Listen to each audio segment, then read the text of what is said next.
सूचना एवं प्रसारण मंत्री अश्विनी वैष्णव ने संकेत दिए हैं कि सरकार जल्द ही ऐसी योजना लागू कर सकती है जिससे यूट्यूब, गूगल और मेटा जैसी टेक दिग्गजों को अपनी कमाई का बड़ा हिस्सा मूल कंटेंट क्रिएटर्स के साथ साझा करना होगा। इस कदम का सीधा उद्देश्य रील बनाने वालों, डिजिटल लेखकों और स्वतंत्र क्रिएटर्स को उनकी रचनात्मकता का वाजिब हक दिलाना है। केंद्रीय मंत्री अश्विनी वैष्णव की प्लानिंग ने डिजिटल वर्ल्ड में नई बहस छेड़ दी है।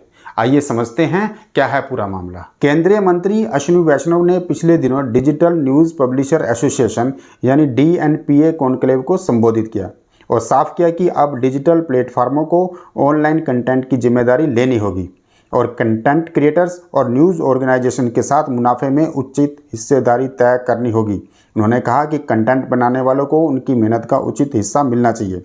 फ़ायदा सिर्फ कुछ व्यक्तियों तक नहीं रहना चाहिए। इसमें समाचार संस्थानों, दूर दराज के गांवों के कंटेंट निर्माता, प्रोफेसरों, रिसर्चर्स और इन्फ्लुएंसर भी शामिल हैं। सभी की मेहनत से डिजिटल प्लेटफॉर्म की इनकम होती है, इसलिए आय की सही हिस्सेदारी जरूरी है। केंद्रीय मंत्री अश्विनी वैष्णव ने सख्त लहजे में यह भी कहा कि अगर कंटेंट क्रिएटर्स को सही मुआवजा नहीं मिला तो कानूनी रास्ता भी तैयार है। देखिए, विज्ञापनों के माध्यम से डिजिटल प्लेटफॉर्मों की मोटी कमाई होती है और वे खूब मुनाफा कूटते हैं, लेकिन मूल कंटेंट क्रिएटर्स के लिए कमाई में हिस्सेदारी के लिए देश में कोई मापदंड नहीं है। विशेषज्ञों का कहना है कि ऑस्ट्रेलिया, कनाडा जैसे देशों में कंटेंट क्रिएटर्स की कमाई के लिए कानून लागू हो गए हैं और वहां पर रेवेन्यू शेयरिंग भी शुरू हो गई है। फ्रांस में भी डिजिटल प्लेटफॉर्म को रेवेन्यू शेयर करने के लिए मजबूर किया गया है। अब भारत में भी मांग उठने लगी है कि मूल कंटेंट क्रिएटर्स को भी लाभ की हिस्सेदारी मिले।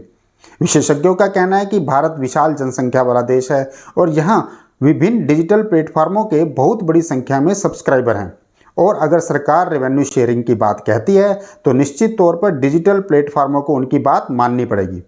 विशेषज्ञों का यह भी कहना है कि डिजिटल प्लेटफॉर्मों को लगता है कि बाजार में सिर्फ हम ही हैं और कंटेंट क्रिएटर जाएंगे तो जाएंगे कहाँ।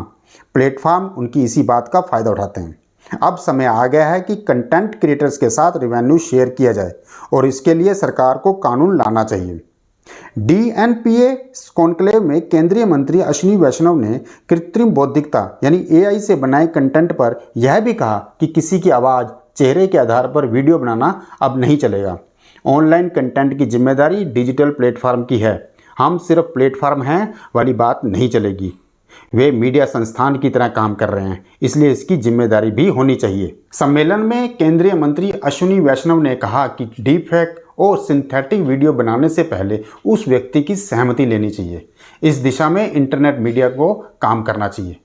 तो आने वाले समय में डिजिटल प्लेटफॉर्मों, कंटेंट क्रिएटर्स, व्यूअर्स के बीच के संबंधों में काफ़ी कुछ बदलाव आएगा और ये बदलाव क्या होगा, किस तरह का होगा, इसके लिए हमें थोड़ा इंतजार करना होगा। आपको हमारी जानकारी कैसी लगी कमेंट करके जरूर बताएं और देखते रहें दैनिक ट्रिब्यून।